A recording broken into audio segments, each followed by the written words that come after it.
All right, we're live with Sue Zoldak today. She and I were just chit-chatting in advance of starting this whole process or talking about the whole interview. And I thought, Sue, we should just catch up before we get going. What do you think Yeah. about that? So you were telling me about your dogs becoming nocturnal. That's bad? Well, yeah.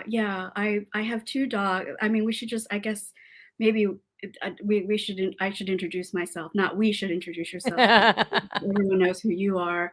But we always talk like we're just old friends, which we are.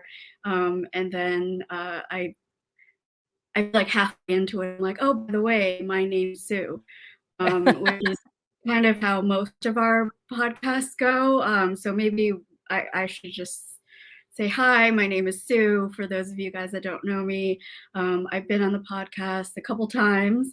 Mostly, I talk about branding and social media. Those are the topics that you guys may know me for. I have known Nicole for a while, since she likes to say since her previous life. Um, Since old me? since old her, but I just think of her as Nicole. Um, and but we did meet in her communications, in the communications world, and that's how long I have known Nicole, and we've just been friends. I've been a listener since episode 1, and I've been hooked ever since. And it's really that philosophy of living the life that you want to live, and that I think really brings us together. Yeah, it is. So we were just kind of catching up before we start because what we're gonna do. Yep, Loretta, you get to catch something live. We're gonna talk a little bit while y'all kind of join in. It's people on the live stream, let other people know we're live and the links. Like I have the Odyssey live stream up so I can see comments there. I have no idea how to look at Float though, but we're on Float. Hi, Float people. I put people. Where is my stream on Float? Yeah. So that's always fun. Oh, there I am. Hey, cool. I found it. Uh, so then I can see what's going on. And I've got comments saying, is it over? It is not over. We are just starting. So we're going to chat a little bit before we start. And then I'm going to do this thing where we do a pause. We seriously. Oh, and then it's going to go on my thing because Float started playing me. Anyway, and then we'll do the audio podcast. But Sue reached out to me because she's going through a life change. I am. No, she's not getting married. I mean, are you? No, I'm not getting Oh. married. I'm not having a child. These are all the things that, right? Where people like to comment on my Facebook page to egg me, right? um, She's already got 2 dogs. She's not adding a third. I'm not. No, yeah. Unfortunately, those are not things, and God bless the people who are going through those life changes, but those are not my life changes right at this moment. Yeah. Hello, Mayhem from Alabama. Alabama. I haven't been there in a while. Yeah. So she's putting her daughter in school somewhere else. Yes. Like in school where she is right now in her home. That's right. How That's old's your right. daughter? She is going to be 15. She is in 9th grade. 9th grade. So having not homeschooled at all, Sue Never. likes to do things the easy way and start with high school. That's right. Right. And so I thought, Nicole might be interested in this story, because this is usually the place where most people end their homeschooling time with their children and send them off to either a virtual school or a parochial school or a different pathway. Most people who homeschool tend to choose to do so from kindergarten through 8th grade. Yeah. And then once they get to high school, either because of the course structure or the pathway to graduation, the strictness of the laws and the course sequencing that you have to take depending on what state that you're in to be considered following the rules, so to speak. Most people do find it more intimidating to homeschool through 9th through 12th grade. But of course, I just made this decision, and I made it really suddenly. My daughter started this school year in August with everybody else, going in person for the first time in a long time, 5 days a week, to the public high school system. We go to one of the largest school systems in the country, the 10th or 11th largest, depending on how you measure it, in the United States. And she went for a month. And then I suddenly, for a whole host of reasons, which we can dive into, we're going to dive into today, I decided enough's enough. Yeah. Yeah. Well, a lot of us are getting to the enough is enough phase on a variety of topics this year. Let's start the show. I'm going to count to like 5, say welcome to the show. You're going to say hi, and then I'm going to tell you to tell us about you. Okay? Yep. Welcome to the show, Sue. Thank you for having me, Nicole. I always enjoy being on the podcast with you. It's great to have you back on the podcast. And this is the first time I've ever recorded a podcast interview while streaming it live on YouTube, Float, and Odyssey. So you're like my experimental person.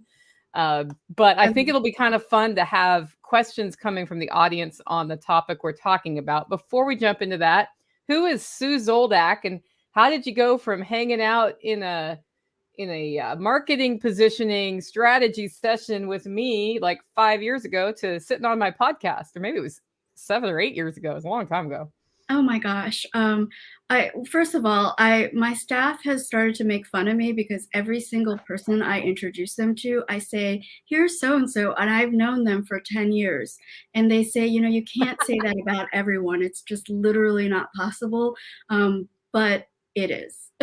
so, so here we are. And I think we have indeed known each other for, I'm going to say 7 years is correct.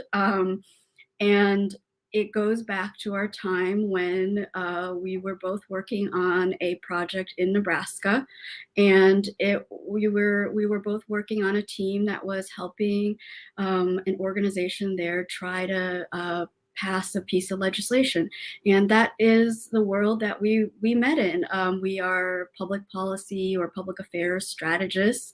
That is the world that I still am in now. So I own a company called the Zoldak Agency, which I founded shortly right after I met Nicole. When I met Nicole, I was working for a different agency, but went out on my own right after we did that project. So in 2016, it's kind of our 5.5 year anniversary right now on the Zoldak Agency.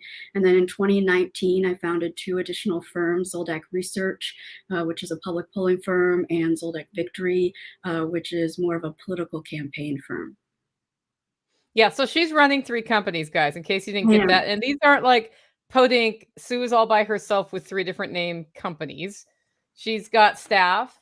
She's got a vast track record of success. She knows what she's doing. Every time we can have her on to talk about branding, marketing, strategy development, and all of these things, I love to talk about it because she knows her stuff. She doesn't always say how good she is at this, but she's really, really good at this. So, Sue, why would somebody who is clearly as busy as you are running 3 companies decide, you know what? My daughter is in 9th grade and the high school is not doing what I wanted to do. I think I better homeschool. How did you get there? There's multiple levels of reasons why I got to where to the decision. And the first thing is to say that I made the decision both rather quickly, but also rather slowly. And I guess that's the story I want to tell today, is that I felt that, when it suddenly occurred to me that this was the right thing to do, I felt like, everything in my life, or everything, every decision I made has somehow led me to this place. But the bottom line is, when your own child is miserable, when your own child is looking at you crying and saying, I feel so much anxiety and so much pain, and that I can't get through the day and that I feel physical pain from the schoolwork that I'm facing, you realize that, this is not the right place for your child. And I've long believed that, education is not one size fits all. And I think that that's one of the major problems with the government run school system these days is that it is much like a factory where we want to churn everybody out through the same process. You have to take 4 math classes, 4 science classes, four history classes, 3 foreign language classes. And my daughter decided long ago at the age of, 6, 7, 8, that she wanted to be an artist. And she has not a second wavered from that. I mean, and she probably knew she wanted to be an artist even earlier than that. She has her sights set on a design school. And, you ask yourself, is it necessary for somebody who knows what they want to do, who is sure in her career, who has the talent to do it, who wants to spend most of her time in a studio setting, does she need to go through 4 years of chemistry, physics, biology? Is that, and it's making her miserable. It's making her emotionally miserable, physically, to the point where she's emanating uh, you know, physical symptoms from it. Is that going to make her a better person? And so a lot of this, of course, most of the decision is because of my daughter uniquely. However, I think that, the reason I think this is an important conversation for everybody is that this is a question that we should be asking society at large is is the way that we treat education and is the way that we're running the public school system, which is what the majority of our nation's children, that's what they have access to. Is it the right thing to do? Those are all good questions, and I'm always impressed by the the drive that parents have to take care of their kids. And you started with she was in pain in the system and it wasn't working for her. I don't know if you know Beverly Gossage. She's in our network too, and she specializes in healthcare policy. Her child, when he was, I think, 7 or 8 years old, he's got some autism, and they told him they sat her down and said, "Your son's never going to learn how to read." And this was, 20 years ago. She said, "Okay, well, I'll show you." Took him out of school and homeschooled him into adulthood. And not only can he read, he has a career now because their system wouldn't work for him. They didn't No. have any way to help him. And she's like, "I guess it's on me because nobody else is going to help him. We can't afford expensive, specialized schools."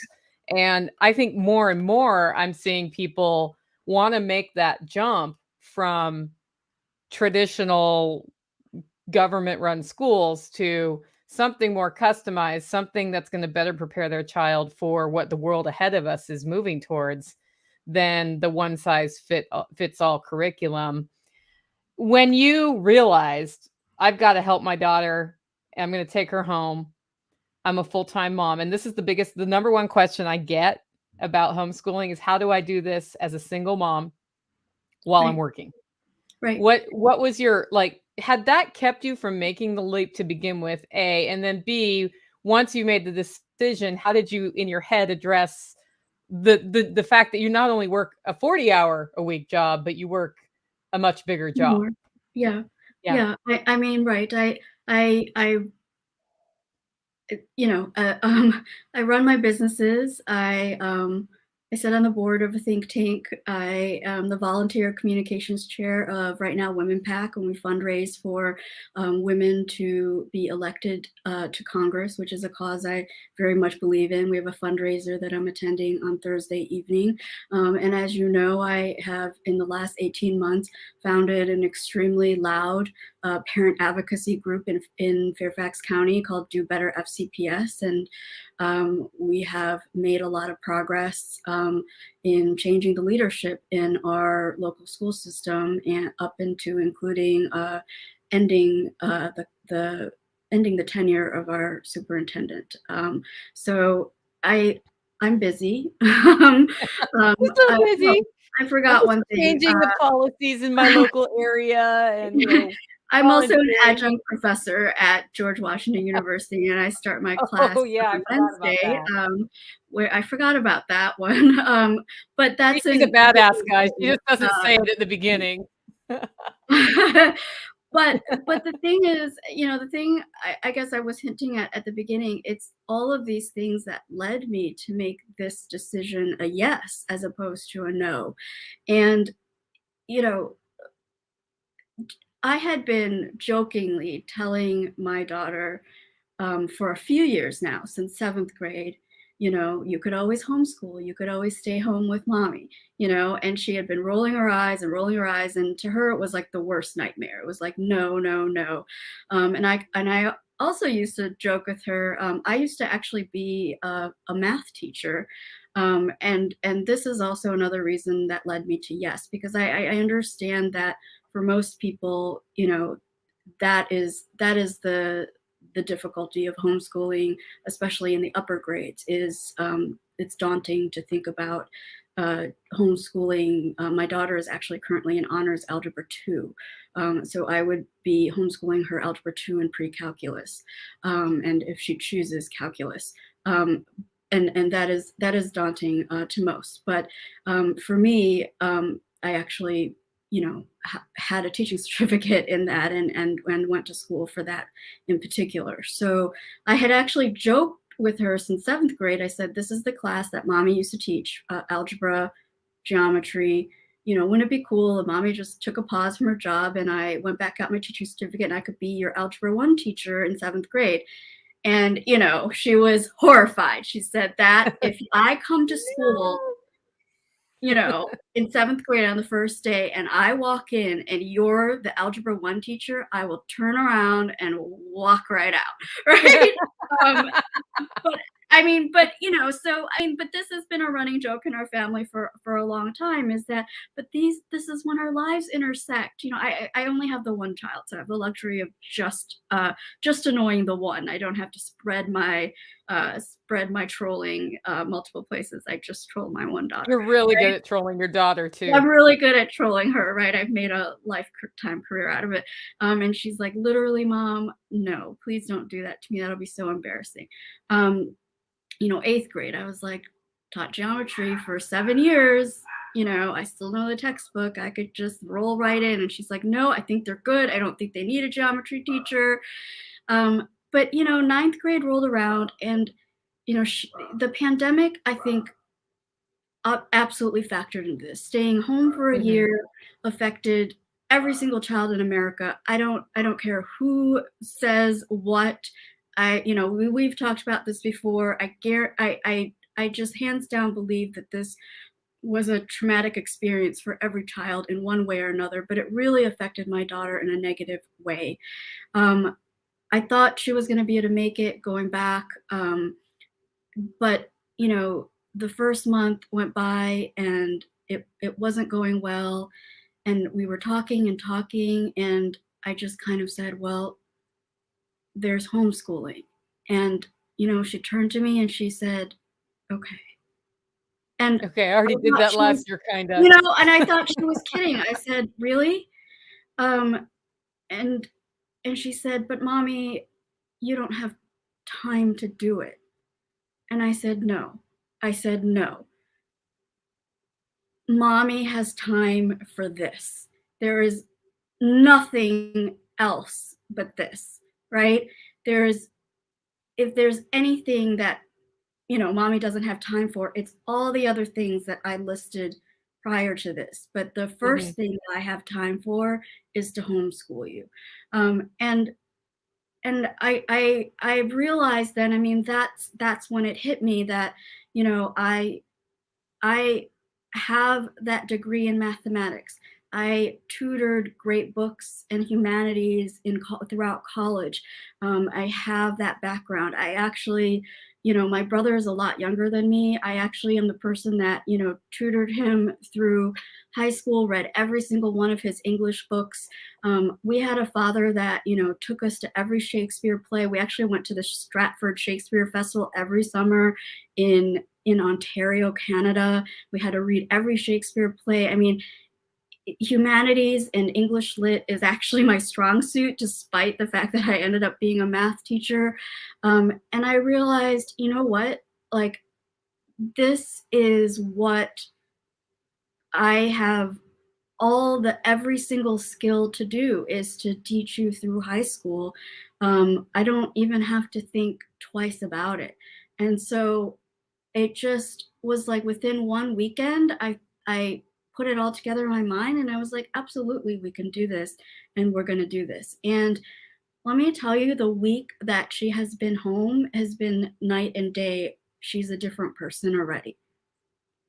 That's really good. The social pressures in school are way worse than when you and I were there, as near as I can tell. It's gotten a lot worse. Before we take a question from Loretta, which I'm putting on the screen so I don't lose it in the comments, let's talk about the curriculum you came up with, because your daughter's unique. She's coming Yeah. from the standpoint of she's kind of a tactile artist type, and you took that to heart when you started working on a curriculum this weekend and built everything from there. So tell us how you started envisioning how you're working together just on history, math, and other things that may not obviously fit into art, but they kind of do.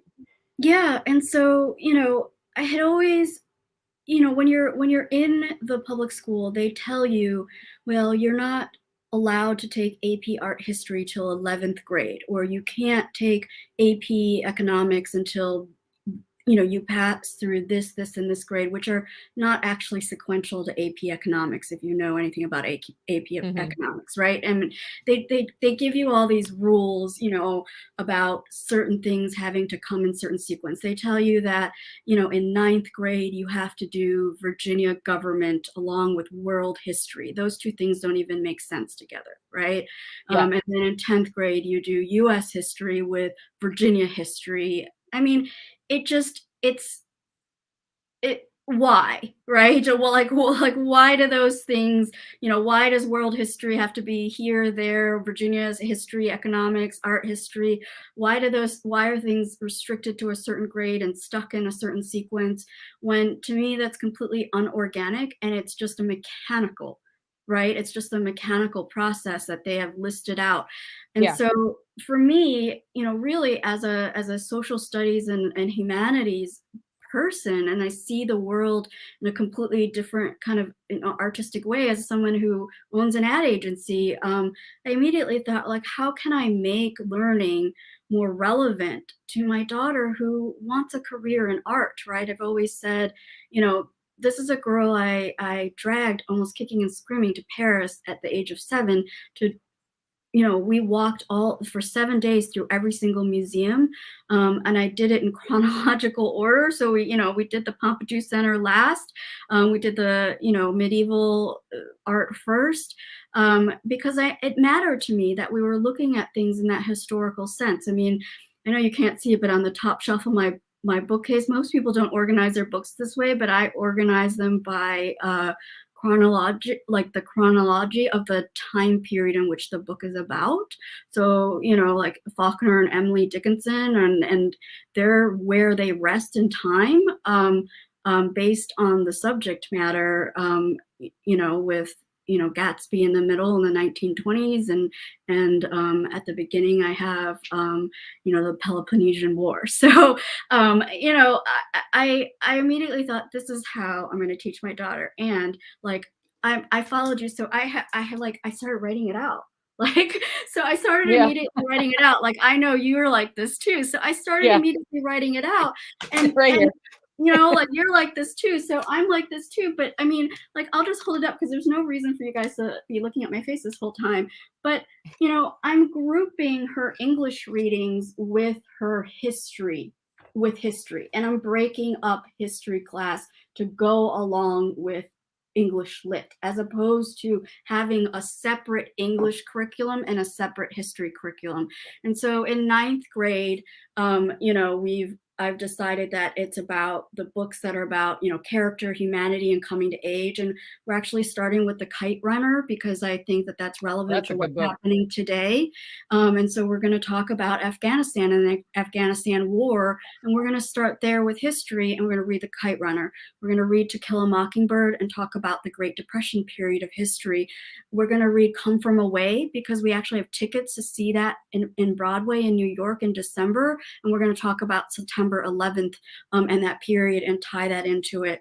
We're going to read Our Town, and during that period, you know, that was the early 1900s. We're going to talk about the Expressionist period of art. So I'm going to tie not only the AP art history curriculum into it, but the history of that time period, as well as you know, if it's a piece of art, we're going to go see the play. And then there's that humanity through. So, you know, the tie-in of all these books, you know, To Kill a Mockingbird, Kite Runner, you know, Catcher in the Rye, they're all about kind of character and what that coming of age and like what is maturity, and then like I've already gotten through to 10th grade. So here in 10th grade we're going to talk about society and what that means. Like what does society mean? So we have Brave New World, No Exit, which we're going to read in French because, you know, she'll be in French 3 by that time. We read Handmaid's Tale. We're going to read Merchant of Venice. We're going to read Antigone. We're going to read I, Robot, which is a science fiction book by Isaac Asimov. And we're going to tie those together to talk about, you know, what do people think of as like, you know, a society, a bad society, a good society. And like, to me, when you tie together the English literature with the art periods as well as the history that in that time period for each one, but also the language. So, you know, we're going to read, for example, No Exit in English and in French. I just don't see that happening in public school. I mean, they're all completely separate subjects, and that is not how I would want to be taught. Right? To me, those things are all connected. I personally read No Exit in French, so that's the way it was meant to be read. Um, and I just think, you know, when you do this, and obviously we're going to travel, you know how much I like to travel. Yeah. Although my daughter is not as much of a traveler, she does go kicking and screaming, but you know, the things that, you know, we're going to do and see as much art and see as many plays. But you know, that knocks off 3 or 4 classes. I hate to say knock off, but you know, we're tying together 3 or 4 classes together in a thread, and that leaves us, you know, the math and the science to tie together in a separate thread. You know, that's not so different than when we talk about having a classical education, Right. how the classical education approach works, where you're doing multidisciplinary Right. approaches to the same sorts of things. It's something when I was studying to be a teacher that they were all about make it interdisciplinary so that if you're a German teacher, you're covering the history Yes. and linking in whatever. And in college, that was the big push. And so it's totally surprising to me that, you know, more than 20 years after I'm out of college, when that was the big push, they still haven't figured out how to do that in the They government haven't schools. figured out how to do it. No, They just haven't can't. figured It's out like, "Woo, loo, loo, silo." they haven't figured out how to do it, and the thing is, teachers are not trained in how to do it. They're not educated in that manner themselves. And then, you know, the graduation requirements that our state legislature passes in, you know, oh, you need, you know, X, Y, and Z, you know, to get a graduation diploma, do not, you know, do not make that happen. So, you know, really, I mean, my daughter should not really even have to take 4 years of science. I mean, that doesn't is not going to benefit her in her art career. Um, and it's, you know, she should have a different approach to science. I'm not saying she should ignore science altogether, but she shouldn't be in the same set of science classes as someone who wants to be pre-med. But Mhm. right now she is.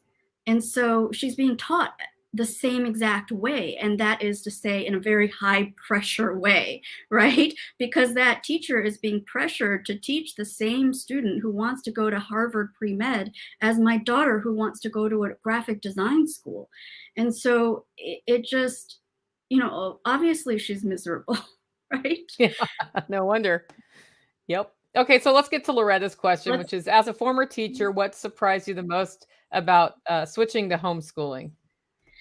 Yes. I'm very new to it. I'm only like a week or two in terms of researching it.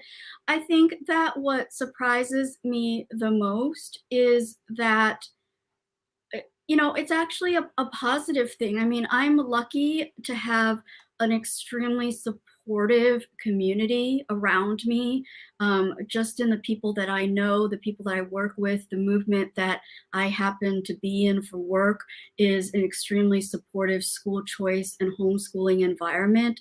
And so I have already had so much good advice and so much good support. And even in talking to places like Virtual Virginia, which is an online school that the state of Virginia runs, and saying, how do I enroll as a homeschooling parent?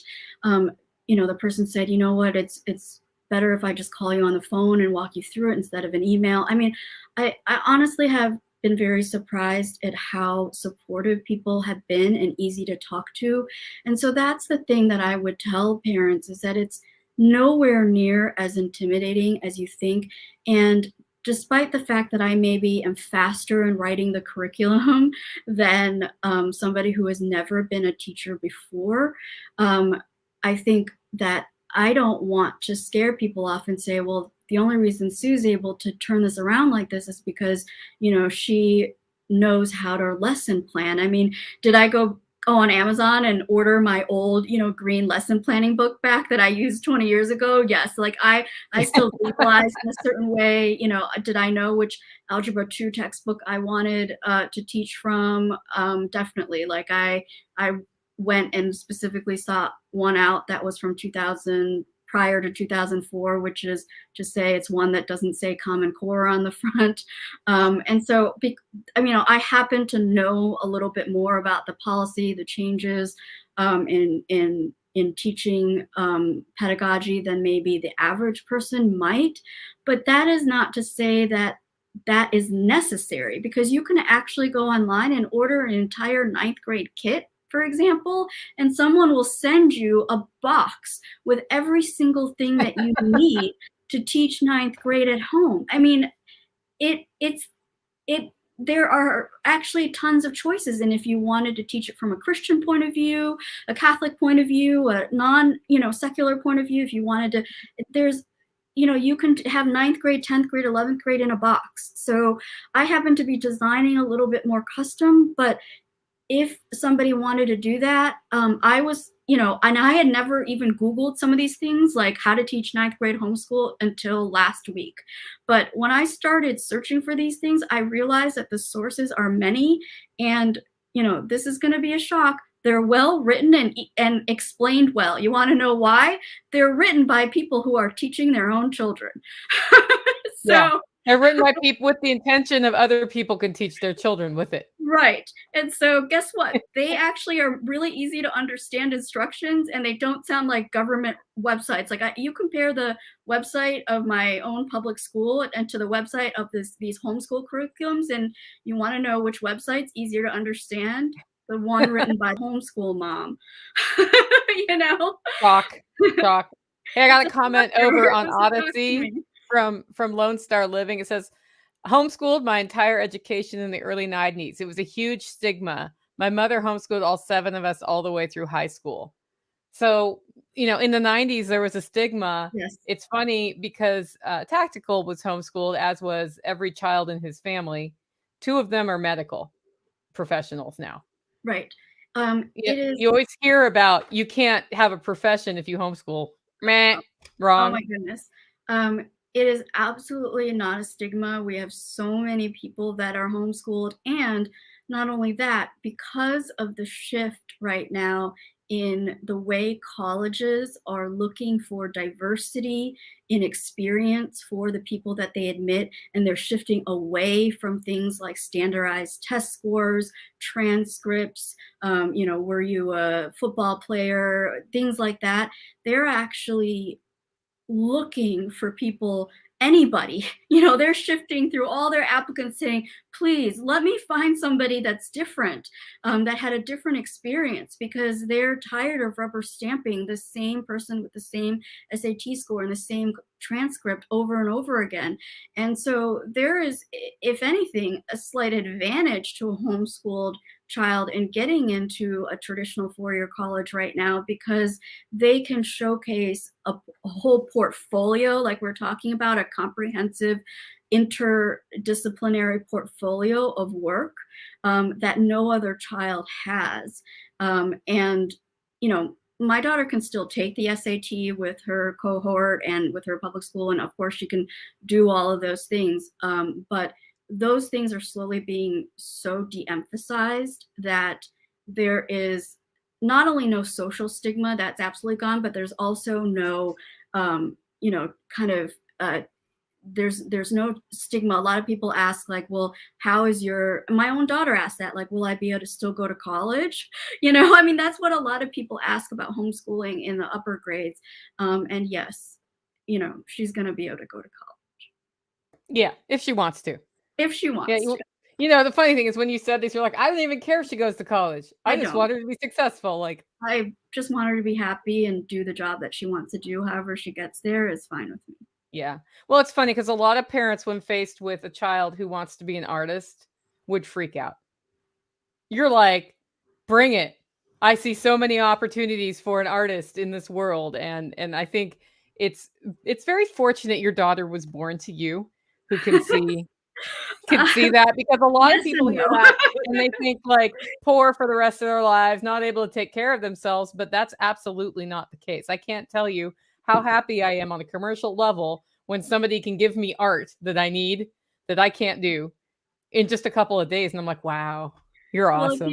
if you were interviewing my daughter, she would say, mom has not left me alone since fifth grade, where mom has tried to bribe me to quit school with an annual salary and told me to make logos and, size some ads for her. And my daughter actually has the Zoldak agency business card. So she has a title. And I'm like, anytime you want these and you want to quit school and you want to start working. And she's like, no, I want to stay in school. She says, Mom, if I just come work for you, then how will I ever know if I'm any good? And I'm like, oh, who taught you to be moral like that? Yeah, well, I kind of feel like the success of your agency depends on it, though, so at some point she'd know if she was good or not. Who taught you to have values? God damn it. Just work already. Um, Yeah, some of my favorite interactions are you trolling your daughter. Tell I people troll her all what the you used to do to her on the first day of school. Well, so on back to school night, right? I is a night where the one night where in the before times parents were allowed to go to school and sit at your kid's desk, and the teachers would do a little curriculum review of what they were going to teach, and you get to see your kid's classroom. And mostly this is for, when you're in elementary school, and then in middle school you were able to kind of walk your kid's schedule, like just kind of get the feel of it. And so I had always been the back to school fairy, which meant that instead of listening to the teacher, I used that time to punk my daughter's desk. And so I would come to back to school night with a whole grocery bag full of stuff. And one year I like taped hazard tape all over her desk. And then another year I stuffed it with all these pom poms so that when she opened it up, it kind of like popped open and exploded. And I like replaced all her pens with like, these little funny pens. One year she actually didn't realize that the pens I put in her desk were pens because they looked like blades of grass, like they were like these plastic. And so I like took out all her normal pens and like gave her these funny pens and like funny erasers. Anyway, every year had like a different theme. And I just we told her it was the back to school night fairy, and she would say, and this would be like in second grade, she'd be like, but nobody else has a back to school night fairy. It's just me. And I'm like, I don't know what to tell you, honey. Like, you have a back to school night fairy. And this went on for years, and obviously she figured out that I was the back to school night fairy, or her dad was, because there were a couple nights that the back to school night fairy came when I was out of town for work, and so I was able to insist that I was absolutely not the back to school night fairy. But this went on for a long time, and it's still like now I still give her gifts on back to school night. But I'm like, I have one child, and what is being a parent for, right? I mean, Right. I don't It's really know. absolutely true. Like, So what's the point? what advice would you have for single moms who are worried about how to have enough time or how to make enough time while also earning money to support their child through a homeschool experience? I mean, the first thing is that you have to I am a horrible mother. I am. I'm That's a good comment. best mother of the year. Um, I, um, I, I would say the first thing is that you have to know how to surround yourself with people that are there to help you.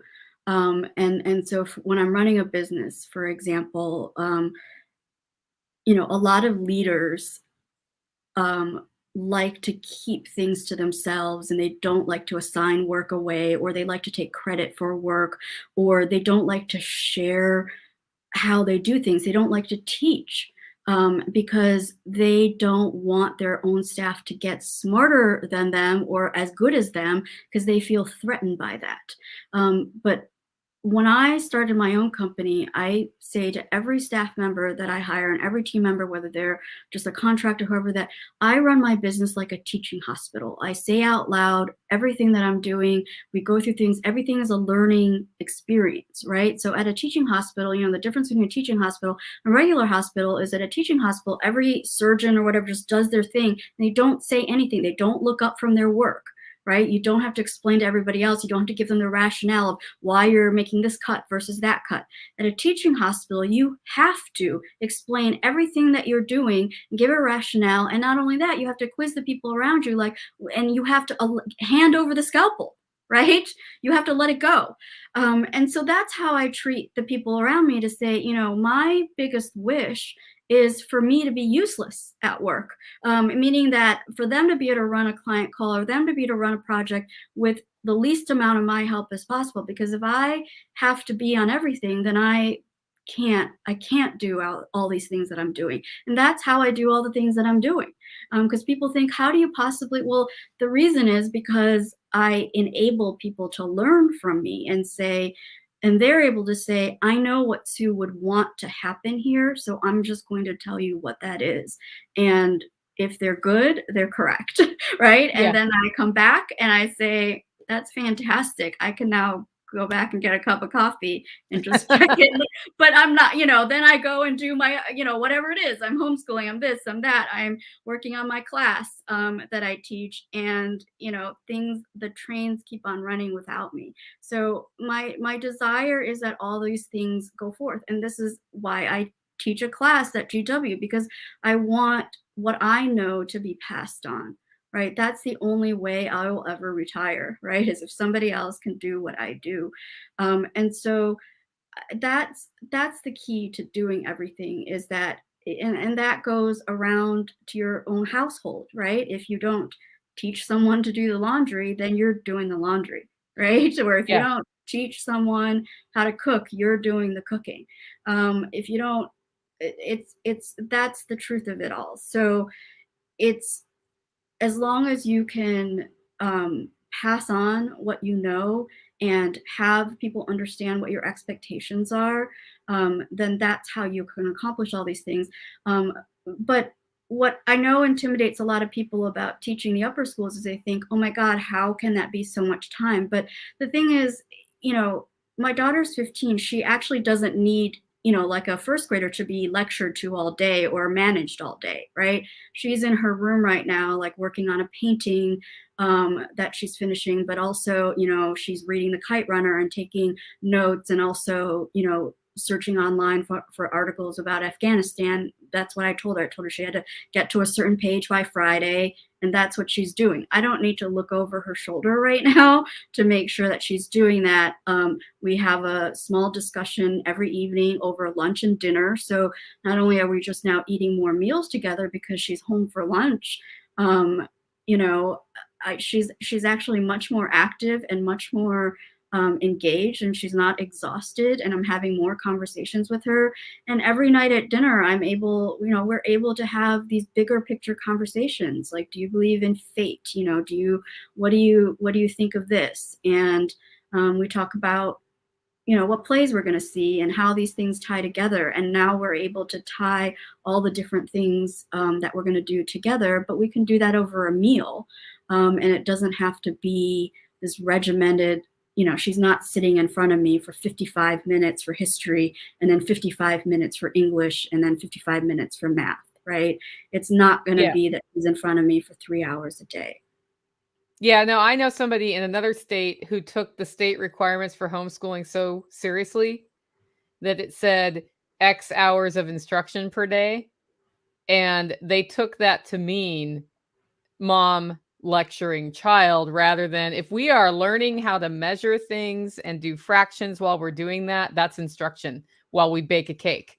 Right. Yes, right. Yeah. We could be out, you know, like when we study Gettysburg, like I sure as heck, like we're gonna be in Gettysburg doing it, like on the Mhm. field. Like we're gonna have a like why would we sit at home and do that when that's a few hours away from our Yeah. house? Close to That's just you. not a memorable way to do it, right? Why wouldn't we just get in the car and talk about it on the way there and then go there and run down the actual hill and show her how, you know, how they, right? I mean, like, why wouldn't we do that? And why wouldn't we talk to the people that are there that are experts? And I just, you know, we're lucky enough to live here near the nation's capital where there's so many resources and things. A lot of things are a few hours drive in either direction in terms of our history. And so I just think, you know, you don't need to take it so literally. And you know what? At the end of the day, you know, in 10 years from now, when she's in college or she's at a dinner party, who's going to have more to add to a conversation about Gettysburg? I'm pretty sure it's going to be my Yeah, daughter. probably. They'll be like, here's a painting I did about Gettysburg. Right. She's gonna be like, "Well, have you seen the hill though?" You know? Like, just run down the side, you know, I mean, but, you know, like, I mean, it just seeing the landscape is critical to understanding how that battle was won. And I just think, why like, why would you read that in a textbook, right? Why? So, I don't know. I don't Uh, know either. uh, You know, the way right? you've designed your life since because you went through a life change years ago when you had a divorce and all of those things and Definitely. found yourself probably never planning to be a single mom. As a single No, mom, you don't luckily the plan. father is still very Yes, involved he's with here. her, Yep. so you have support. But you designed from that moment, I mean, I pretty much watched you design your life Yeah. to where you run an agency and 2 other companies mostly from your home unless you're out doing work with Right. customers and clients, right? Clients. Or out Mhm. of town on a project. And I think that sets you up for a positive impact on homeschooling with your daughter because A, she's used to you in and out of town and used to doing self-direction. You've worked with her on that her whole life. And then you are home, so she's not home alone. At the same time, my letter carrier, who just recently in the last year or 2 transitioned out, she was delivering mail, working at a restaurant, single mom, raising 4 kids who were homeschooled, all younger. I mean, that's And organization. yeah, the way she did it was she was really organized. She had daycare worked out and she had older kids helping younger kids at times. And then she ended up like the work got done with mom when mom was home and kids were home, which meant weekends and Yeah. evenings. Yeah. Yeah, and the thing is, the only reason my daughter didn't travel with me when I went to conferences or went with clients was because she was in school, Mhm. right? So we were trapped. She was trapped. And so right now, I feel we both feel this sudden freedom. She actually doesn't have to be away from me ever again if she doesn't want to be. If I Mhm. have to go to, Florida for a week for a conference, she can come with me.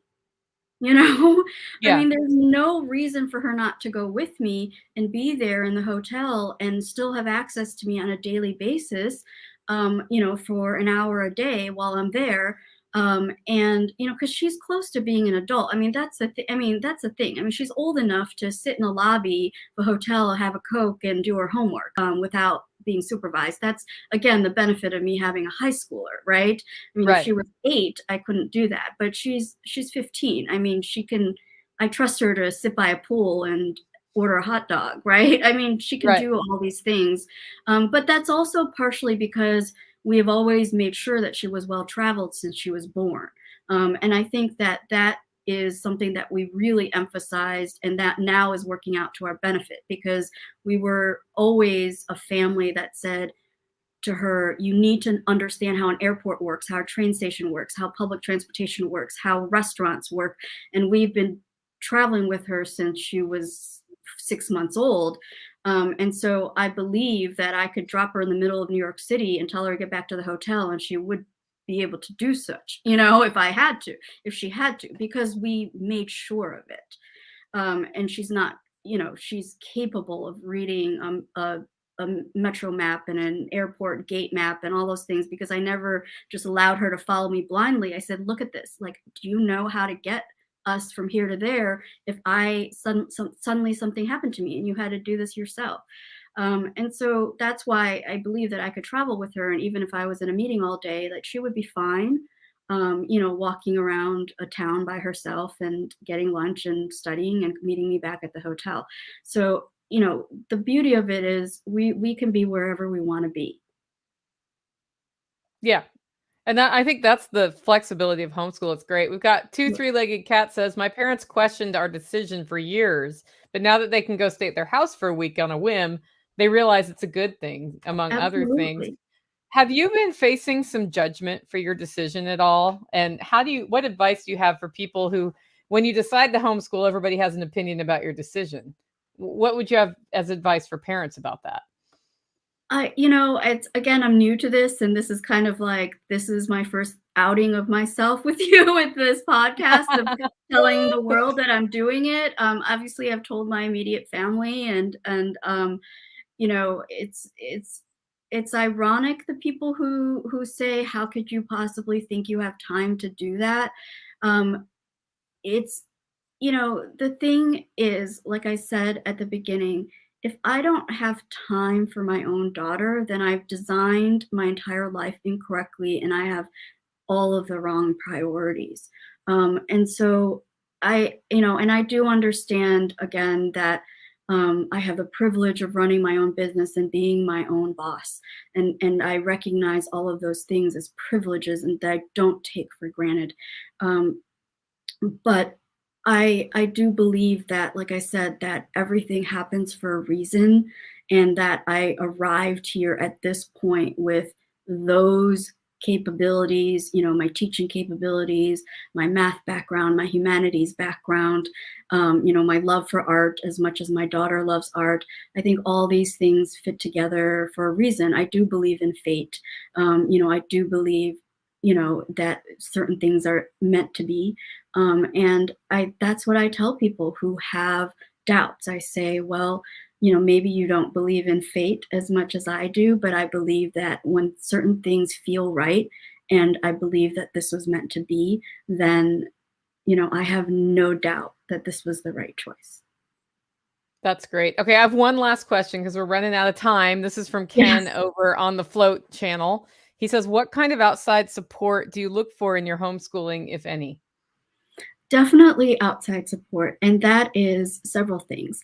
In our state, there is a nonprofit organization that you can join with a membership fee, and that covers you with a little bit of a legal backing and some kind of help in terms of some legal forms and things like that that you have access to. So I always recommend, looking in your state for those kinds of organizations, and it's worth paying the $60 a year or whatever it is to join a membership or an association like that. And then look, homeschool moms, I do say moms because the majority of them are moms, but I'm sure there are absolutely amazing dads at homeschool. They are fierce in blogging and posting about their adventures and their recommendations and their reviews of different curriculums. And so if you're ever not sure, join one of those communities. And I would say the final thing is one of the silver linings, if there are some, of the pandemic, is that a lot of parents went to homeschool or pod schooling because of the last year. You will be surprised at the number of people who started homeschooling in 2020 for the first time. In some areas of the country, that's as much as 5%. Of people, 7% of people. That's a lot in certain communities who pulled their kids out to homeschool. And even if it was just they thought they were doing it for just 1 year because they didn't like the idea of their child staring at a computer all day, they were kind of anti the technology factor of all of that. Some of those people are staying. And so the thing is, there's a lot of people around you who either did it last year and maybe they're returning some of their kids back or all of their kids back, but they've done it very recently, or they've said, hey, you know what, I'm staying. The other thing is the potting. So a lot of parents grouped up and they said, you're teaching, I'll teach music if you teach this, and I'll teach that. And they have formed these pods that you can now join. And if you felt like, well, I want to homeschool, but I cannot do all these different subjects, look for this concept of podding, because a lot of people have created these pods. I saw one meme going around where it was like one ex-military guy was doing PE for his homeschool pod, and he has like all the kids lined up in the backyard every afternoon, like doing burpees. And, it's hilarious, but like, this is people coming together, to raise our kids. And this is, I really believe this is how kids were really meant to be raised, Yeah, together. I agree. Sue is a badass, guys, and so her transitioning into homeschooling, I have no doubt that it will be great. But if you don't think of yourself as a badass, you are probably more of a badass than you think you are, first of all. And everybody has something to offer in a homeschooling environment, from the military person working on fitness to a Mhm. gardener who knows how to plan out and organize a plot and plan how much volume is coming out of that. There are so many things that we take for granted that we know that we think aren't a big deal, that are a Yeah. huge deal, and everything relates back to basic skills that kids can learn. And I think people really underestimate that in themselves. I know people who put their kids in high school in government schools because they don't think they can teach this or that subject because they weren't good at it. And I'm like, that's what tutors are for.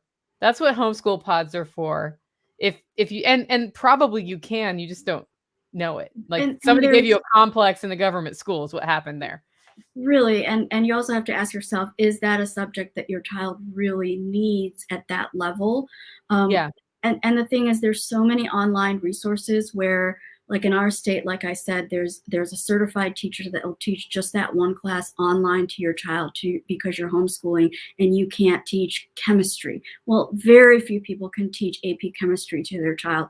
I'm probably going to send my daughter to that AP chemistry class Right. because that's a lab class. Like I don't know how to set up a lab experiment. I'm going to readily admit that's something I don't feel like I'm capable of doing. But the thing is, I don't have to. I can just register her for that one class and it's done and done. So, these things are so available right now that you can design, and she can take it either as 9 weeks or 18 weeks. And so it's doable.